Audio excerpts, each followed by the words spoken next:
Well, I am so glad to have you back, Andy, for to talk about this new book, Evangelism in an Age of Despair. I think the first thing I wanted to kind of start off with is what led you to write the book?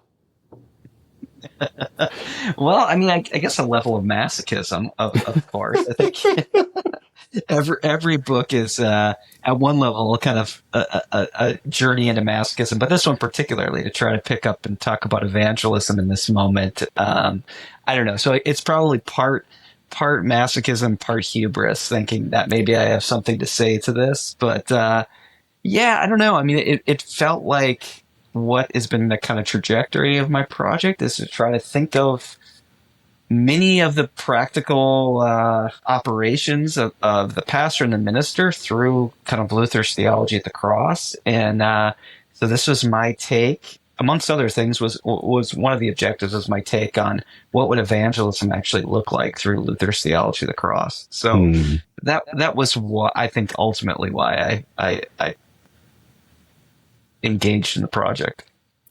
So, and that's interesting because that then leads to this other question because we have a way of thinking about evangelism um, that either is something like, yeah, we want to do this, or oh my God, we're going to run away very fast.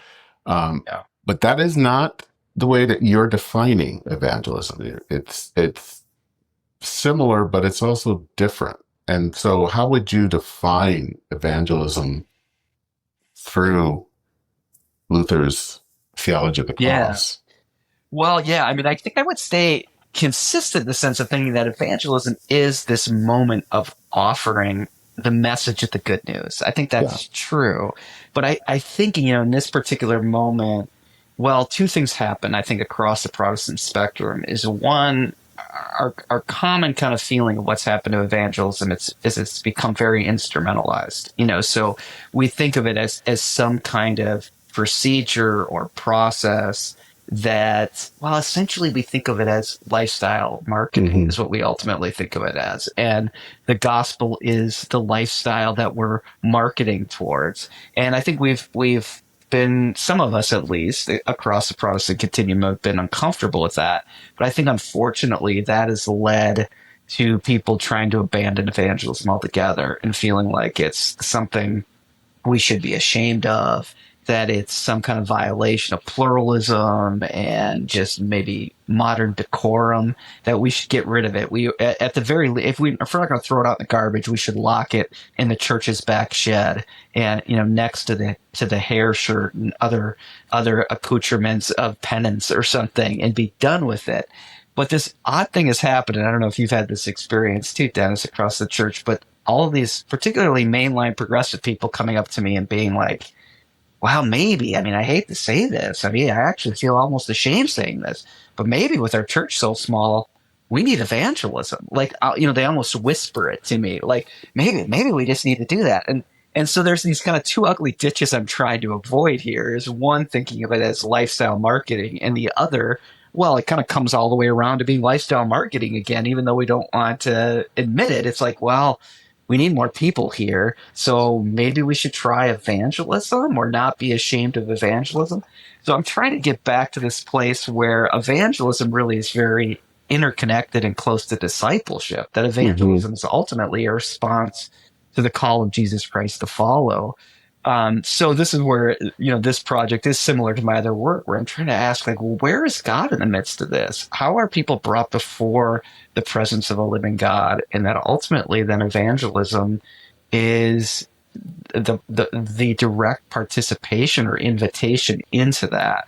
And I think the kind of the unique element I'm trying to get at through Luther's theology of the cross is that it isn't some kind of marketing strategy that says if you believe this, then all these good things will happen for you. That really, in many ways, that the location, the stage, the pitch in which evangelism happens is in being near to our neighbors' despair, in near to their deep unhappiness, their sadness. That there is a sense that what it means to evangelize is to seek for Jesus Christ together with someone, to seek for Jesus Christ in their sorrow, and that's kind of what I'm trying to develop. So it's really a theology of consolation, interconnected with a view of evangelism. Yeah, I mean, I think it's interesting that with people, whether it's on the evangelical side or the mainline side, is that sense of we have to do evangelism, but it's not really. It doesn't always feel like it's directed at the people. Like it's not really entering into another person's life. It's just kind of we need to get this person into our church. I mean, it's again, it's marketing. So it's seeing someone more as someone that can buy this product instead of as what you were kind of talking about. And then maybe I think what was kind of found in the Bible where people actually had relationships. Yeah, yeah, absolutely. And I do think that this is the ultimate danger, and why, back to our thinking of evangelism instrumentally, is that what happens in instrumental thinking, when we think of everything as an instrument, then you lose the real people. You lose encounter with people. And I do think one of the only ways to avoid that now, and I think the beauty of this potential way to avoid it is there's a deep theological tradition of how we encounter God in it, is to try to put suffering and sorrow more as a central reality. And so if the objective is the church to journey with people, to join with people and witness how God is present in the midst of our sorrow, and to actually give the gift of consolation. And the gift of consolation has no instrumental end. It is just being Mm-hmm. with you in your grief. I guess what I'm trying to say is let's avoid ever making that instrumental, but there's also an inner reality to that calls into a new reality, that delivers a message, a deep message, that the very God of the universe suffers with you, shares in your depth, shares in the depth of your loss, and is working to bring life out of death. And the way that the church can participate and bring that message is in the real embodied sense of walking with people in their real moments of loss. Do you think that that's a more of a challenge these days? And I think when I think about that, I think about that twofold. One, we seem such more atomized as a society than we have been in the past.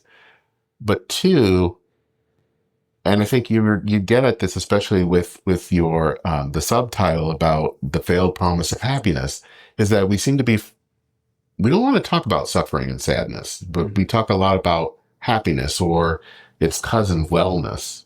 And Yeah. so, I mean, how are those the two big challenges of trying of Yes. entering into this?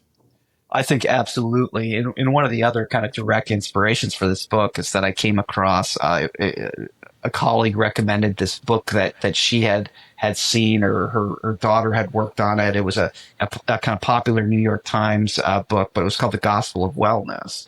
And it Mm, was written by a New York Times writer who had been writing for the Times about wellness, and had been, I mean, for the most part, she'd been completely evangelized by wellness. She was all in and doing every cleanse and every, weird exercise technique, all of these stuff, all these meditation apps. And then the way she writes the book is that she starts it by saying, my father died. I was all in on this, and my father died, and I was all alone. There was no one. There was no one who sat with me. There were no practices to be with me in this grief. She essentially says, like, my yoga instructor did not come and sit with me and pray with me in the midst of this.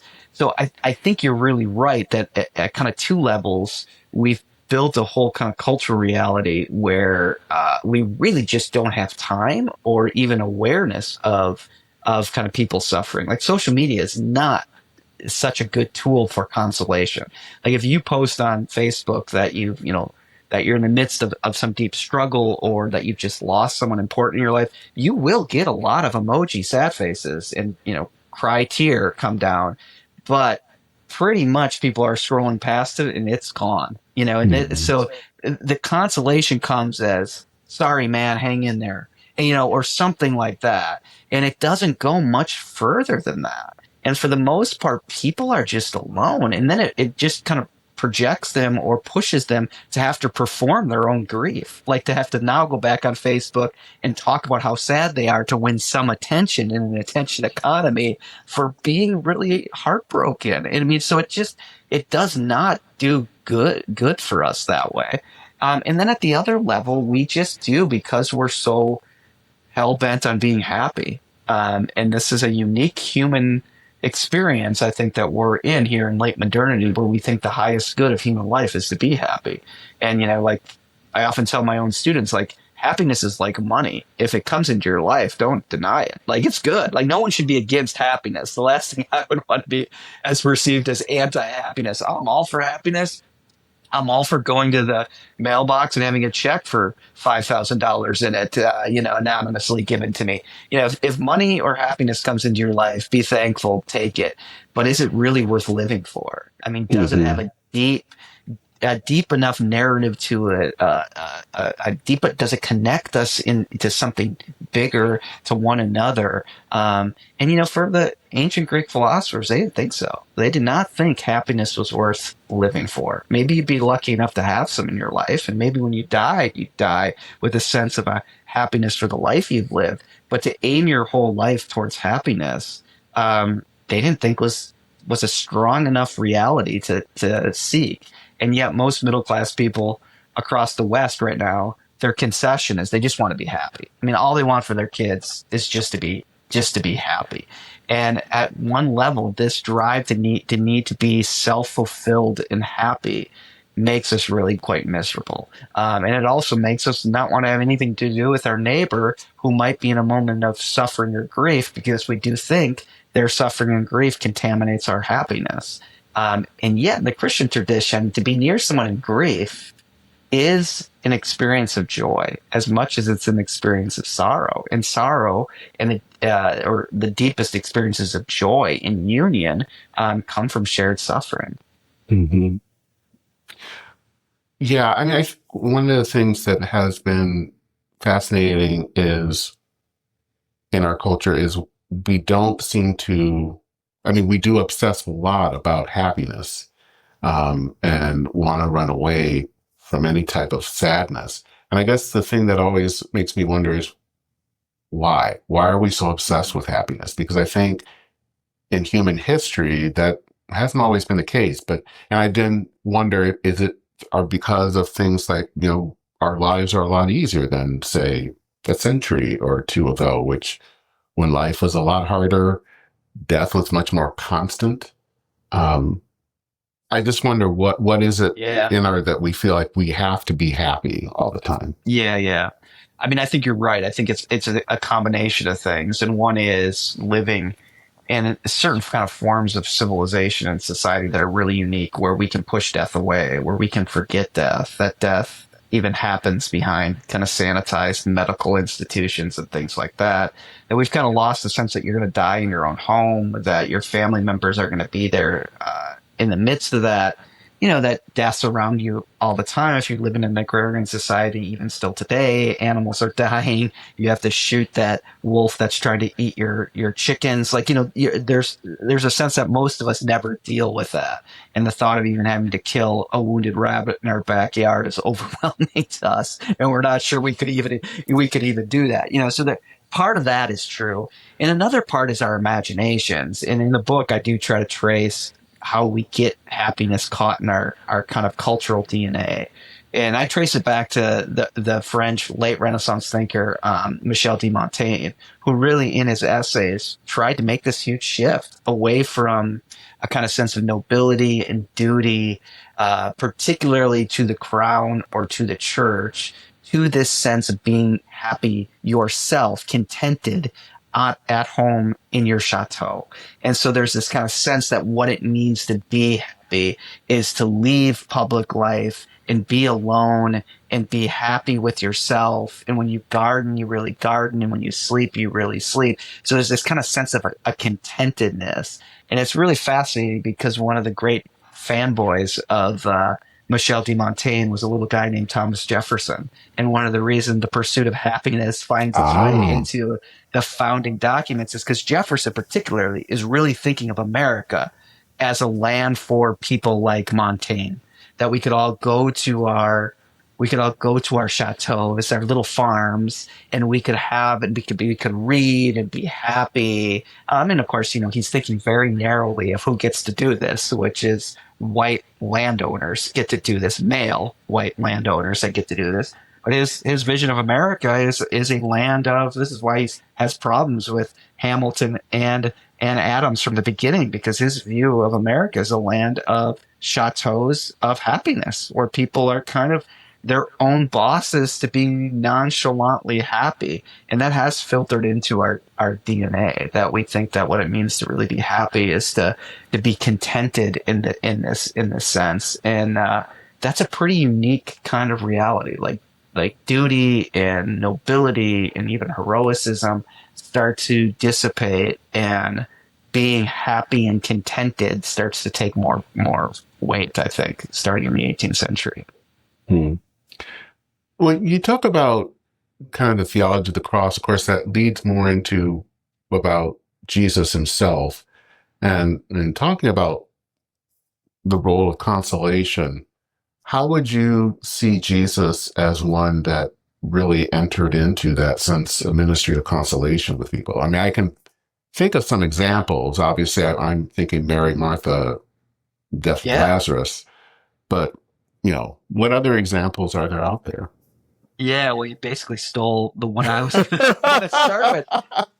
Because it is really fascinating, especially we're recording this just right before Holy Week, or in Holy Week here, and right before Good Friday, just 48 hours, less than 48 hours before Good Friday, and there is really something interesting in that story, that Jesus grieves with them, and I don't think that's just show, but when he does say, "I am the resurrection," it is next to the need to give consolation, to receive consolation, to bear the grief of this loss. Like, resurrection, Jesus isn't like, it's cool, don't worry about it. Like, this is nothing. This is just all an illusion, and I'm just going to make this all right here with my magic. That's not that at all. Like, there is a deep sense of what it means to grieve here. And I think the other one in the kind of, in Luke is the road to Emmaus, where Jesus is actually revealed to the men on the road to Emmaus in the midst of discourses of consolation. That it's when Jesus consoles them and it leads to the meal, that when they break bread together and give conversation over consolation, that they realize that this is the resurrected Jesus Christ before them. That there's this deep sense that text particularly points to Jesus being revealed and known in these communities of shared disappointment, the need for consolation. And Jesus sends those disciples back to Jerusalem to go to the disciples and to wait with them. And this is where the Spirit descends, that the Spirit really descends and starts the church as a community of consolation, living in disappointment. And here comes the resurrected reality, that it really comes out of this deep sense of consolation. So I'm kind of mesmerized by that element, because I think if you don't have a theology of consolation next to your theology of the cross, then your theology of the cross becomes disembodied. It becomes solely a kind of atonement theory, and it doesn't become to say it broadly, kind of pastoral disposition that the theology of the cross invites us to see God as active and moving with and for our neighbor who's in grief or in need or in longing. Looking at and reading this book, there was, for me, kind of connection points. The first one is one that's personal, and that was within the last year or so of my mother dying. And so I kind of understood and saw some points of a ministry of consolation that took place that was beyond just something on Facebook, but people actually entering in and doing things and coming to the funeral or things of that extent. And I think on the other hand, and I know that you have an interest on a lot of different TV shows, and I have not been watching as much TV as usual, but I really got into the Pit, which is on HBO Max. And when I'm finding out about that, is how, of course, it takes place in an emergency room. So if we're going to talk about sadness and suffering, it's all over the place. But it's also how people, especially the doctors, enter into that those moments, especially of sadness, and that it isn't all clinical. There is actual relation happening between the doctor and the patient, or the doctor and the family of a patient, or things to that extent. That makes me kind of wonder if there are sometimes in our culture hints of trying to point to another way, that it's not just all Yeah. wellness and happiness all the time. Yeah, I think so. I mean, I did see a kind of ranking once. Oh, this is probably a few years ago of professions that people trust. And what was, of Mm-hmm. course, fascinating is clergy had fallen way down the list. Oh yeah. Like 20, 30 years ago, it was, top three. Now it's like, under 10, like 10, 12, 15, 20. But at the top of the list was nurse. That nurse Mm-hmm. was, Yeah. the kind of most trusted person, which is also fascinating compared to doctor, because doctor wasn't on there or surgeon wasn't on there. And that's the one who's opening up your brain and doing the surgery on it. But the reason people trusted the nurse is because the nurse consoles, like Exactly. my experience of a nurse is you come in anxious about what's going on, and the Mm-hmm. nurse says it's going to be okay, or or communicates in some way as much as he or she can, that they see you, that they're with you, or you get the diagnosis and the nurse is the one who's like, okay, this is what you're gonna do. And too often the doctor, and this is maybe a stereotype, but I think it plays out too often, that the doctor really sees your body as the stage they're going to fight the disease on. Mm-hmm. And the nurse sees you as a human being who now is on a journey. And you're now on a journey with this diagnosis, or you're on a journey with this illness. And there's something really beautiful about that. So I do think that this shows up again. And I think, back to your point about funerals, I think one of the reasons most pastors, a lot of pastors I know, would say the most meaningful thing they do is a funeral. Mm-hmm. And I think one of the reasons for that is because they are enacting and participating in a theology of consolation within it. And it feels incredibly important. And it is incredibly important, that they are actually, with words and acts and symbols and rituals, bringing consolation and pointing to some kind of deep meaning and deeper story in the midst of this sorrow. And, it is my guess, and I don't have any research on this, but the pastors who hate funerals are probably the pastors who make their funerals some kind of instrumental something, or they're just doing it for the money, or Yeah. whatever, Yeah. there's not a lot of money in it, but but the pastors who actually find it really meaningful, I think, whether they can name it or not, is that they're deeply in a theology, moving out of a theology of consolation, and it becomes a kind of deep sense of realizing that they matter, and not in a kind of narcissistic way, but in a kind of way of service, and I think in a really, really cruciform way. Yeah. I mean, I've had experiences of my own in the hospital and other experiences where the people that I really connected with were the nurses. They were the ones that, as you said, they were the ones that were consoling. And it's not that the doctors didn't necessarily care, but I think you're right. They see something to be solved. Whereas the nurse is there, they see you as a person. And that's why I've kind of always gravitated or had a lot of respect towards nurses. So yeah, I can see why that would be so high up for them. Yeah. Yeah, absolutely. And probably why they should be paid more. So Yes, you've heard it here. Pay nurses more. yes. Yeah. So one question I'm kind of curious about, and you hint at this in the book, and I know that the book was written before, or probably maybe around election time, but it's really, how does this book speak to our current political and cultural context? As I say, you kind of get at it, because you kind of talk about things such as authenticity. And you also talk about the fact of, I think there's somewhere where you reference Charles Taylor about some fear of what he would say is soft despotism.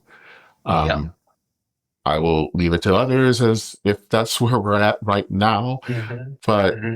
um, how would you kind of speak to that? How is our current cultural and political moment kind of Yeah. speaking to that sense of despair? And how can the church also be engaged in a ministry of consolation in this context? Yeah.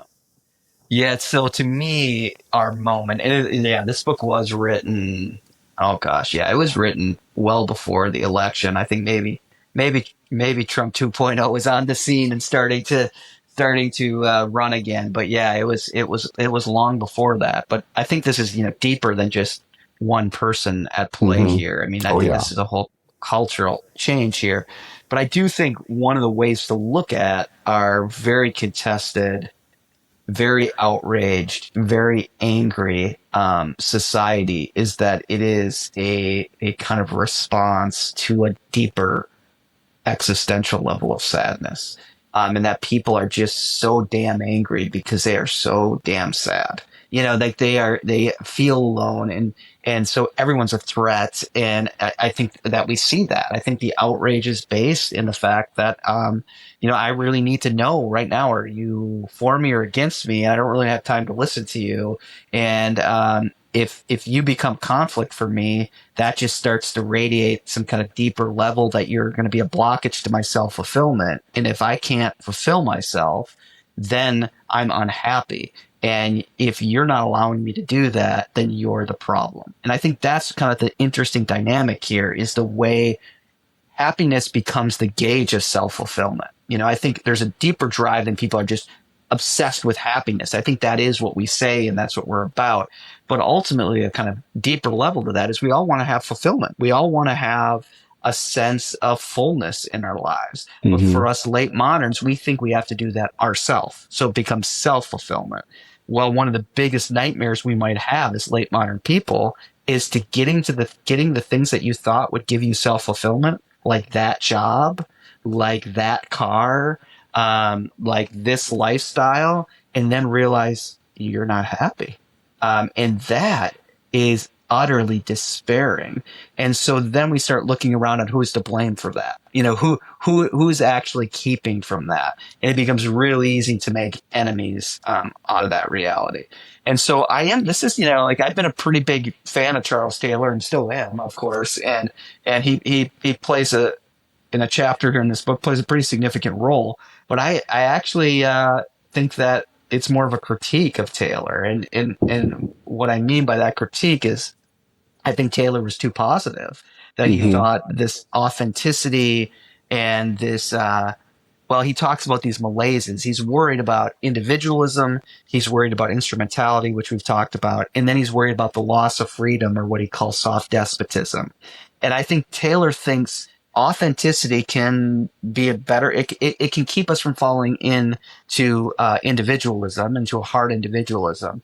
And we can, if we really have an ethic of authenticity, we can keep from falling into kind of despotism and instrumentality. And yet I think what Taylor didn't realize is that some of these things couldn't hold, and that I just don't think he could have imagined we would be at a place of like we may not be at a hard despotism like Mussolini, Franco, but we're surely at something more than a soft despotism. It is a coalescing, hardening despotism. And I think Taylor really did think authenticity could be an ethical good, but it would have to avoid certain traps that he just didn't think we would fall into, that I now think we've fallen into. For instance, assuming that he thinks, well, authenticity will hold as long as we have the commitment that everyone has a right to speak of their authenticity. Well, once we enter into a competitive landscape where we say some people can talk and other people can't, and there's a ranking of who gets to be a most authentic voice here. Well, now we've infused competition into this, and now we've entered into a kind of ranking system, and authenticity and the desire for recognition can turn on us. And so, yeah, and that all becomes political, where our politics, evangelism became about lifestyle evangelism, our politics become lifestyle politics. It should be expressed to how my lifestyle is. That's how I choose it. And I want my politician to punish the people who make me unhappy as much as I want them to make my life better. And so it leads to this, I think, this firming despotism and this acceptance of a loss of freedom and instrumentality and authenticity potentially turning into competitive game of, into a gladiator war. Hmm. So then how does the church respond to that? Yeah. Well, I think the church responds to it by primarily engaging the world to give consolation. I mean, I think there's the humility of the cross in that sense is to try to make to be called to pray for our enemies, however we want to do that, because our enemies are ones who are up against a great battle of sorrow, and Jesus Christ is for them. I mean, I think the church has to accept there's an utter offensiveness of the gospel, which is that even the people we hate, God deeply loves. Like I don't know if this is a fair thing to say, Dennis, but it rattles me. It rattles me at a deep core that God, in the person of Jesus Christ, loves Donald Trump, like adores Donald Trump. Like that's offensive to me, and yet it is the heart of the gospel. Mm-hmm. I would love a God who hates Donald Trump as much as I have a tendency, especially when I look at my 401k, to hate Donald Trump. But it is offensive, but the depth of the gospel that God not only likes Donald Trump, God loves Donald Trump and even looks upon Donald Trump and adores Donald Trump. Like that's the offensiveness of grace. And yet Jesus calls us to pray for our enemies and love our enemies. And we can only do that if we see them not as competitions in a lifestyle war, but see them as fellow human beings who are up against a great sorrow, and that Jesus Christ binds himself to those who are in moments of sorrow. And so if the church desires to be where Jesus Christ is, which is why else is there a church if it's not seeking to be where Jesus Christ is, then we have to be with all those who have experienced deep forms of sorrow, whether they're from our political party or not, whether they are people pushed out of this country or whether they are people who are doing the pushing out, that Jesus Christ binds himself to those who are up against sorrow. And there is an offensiveness to that. Yeah, I think you're speaking to something I've been wrestling with for a while, and it's the whole the thing about praying for the president. And there are days I just like, could we pray about something like something happening to him instead of praying for him? But like a meteor coming down. Exactly. But that's not how God operates, and I think that's something that is offensive and that is hard. Yeah. And I think that's hard for the church, especially certain parts of the church right now, that on either side, that's not what we feel that we're called to, and that we're kind of called to is a game of competition. But it's not, that's not where God is leading. Right. Which we lose our humanity in that competition. And I think what a theology of consolation calls us back to is the humanity of our neighbor and the humanity of ourselves, and ultimately the humanity of God that brings salvation through the body of Jesus Christ. So what is, and if there's something that you want people to take away from this book, when it comes to evangelism, what would it be?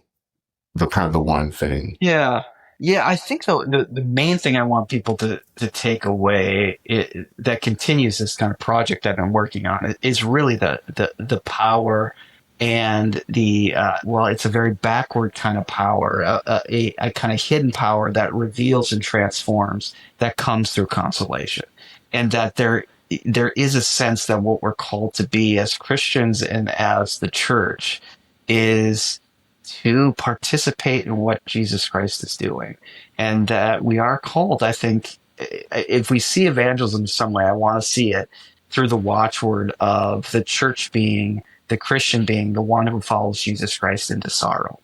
And when we can bear sorrow with others, there is a sacramental event where we're pulled up or pulled into the working of God.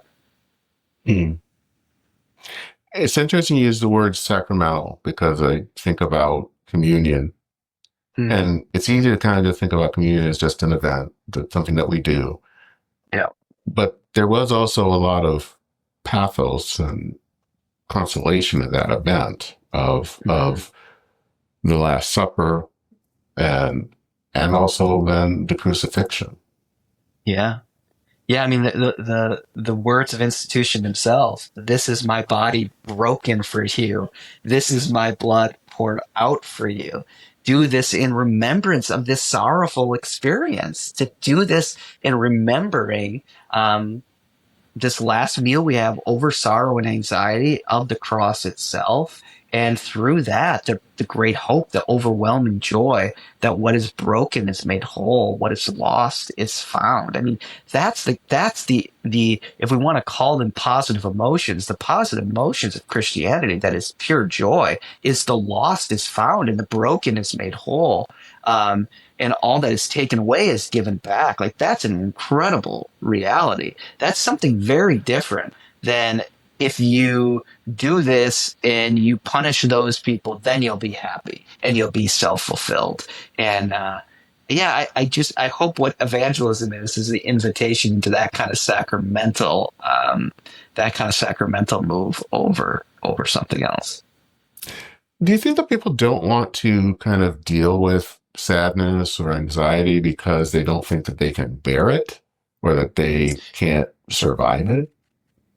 Well, I think two things. I think one is that we fear that it's contagious, and it may at some level be contagious to happiness, but it is not contagious to joy, and union and blessing. It is the very place where it happens. So I think at a certain level we've conceded to just take happiness over joy, over a deep kind of sense of joy. So I do think we worry that if we get too close to suffering, we'll never be able to be happy. And if we can't be happy, that will be terrible.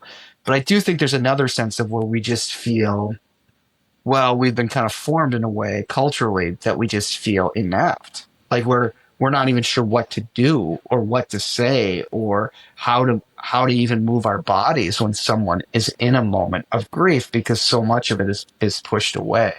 And so I do think there's a sense of feeling like we're an imposter, or that we just feel so awkward around it because we have very little practice of it, which again could make the church's witness all the more profound, that we're just the ones who walk into sorrow and are willing to bear the awkwardness, and even willing to disciple our own people to not fear the awkwardness and be awkward and be present, but just be with the people, just be with the one in sorrow, because Jesus Christ is the one who is with and for us. So just be with him for. Kind of like Job's friends early on that for days just sat with him. Yeah. Yeah. Yeah. Yeah. And then moved awkwardly and tried to figure this thing out, and that's when things go wrong. That's when it all went south. Yep. Yeah. When in some ways they give up a theology of consolation for an apologetic, either for God or for Job's own action, and that's when things go a bit wrong. So this is a kind of evangelism that is an apologetic that's a non-apologetic in some sense. That the apologetic is our lives. Yeah. Mm-hmm. Of course, this all makes me think about the movie Inside Out. Yeah. You know, the kind of battle, it wasn't a battle, but the things between joy and sadness, and, you know, the pivotal moment when joy has to realize that sadness is just as important. And in the binding of those two, they created something different and better. Yeah. Yeah. And there's just something to that. There's something really prophetic and profound about that, I think. Yeah. I remember the first time I saw Inside Out, and seeing that very reality at play. I'm thinking, yeah, there is something really, really true about that. But I have to confess, isn't there Inside Out 2 now? There is. I haven't seen that. I haven't Yeah. seen it yet. That one's I guess supposed to be interesting too. Of course, it includes anxiety. Mhm. I need to check it out someday because I think it does have something to speak. But that first movie was just It was very, yeah, profound. it's very, very profound. So if people kind of want to know a little bit more, and I will definitely put a link for the book in the show notes, but want to know more about you, where can they go? Yeah, probably the best place to go is I have a website that is andrewroot.org, and they can head there, and there'll be some stuff there about the book or other, I'll definitely put this podcast there and other podcasts, and so maybe some other pieces about different stuff I'm working on will be there. So that's probably the best place to find me. Okay. Well, Andrew Root, thank you for coming back. I hope to have you back sometime soon. I'm kind of curious to see Yeah. what other books you're working on because I know you are working on another book. So, It's a disease. It's a yes, disease for yes. sure. Yeah. So when that comes Thanks, out, we man. will have you back. All right. I Take care. appreciate it. Thanks.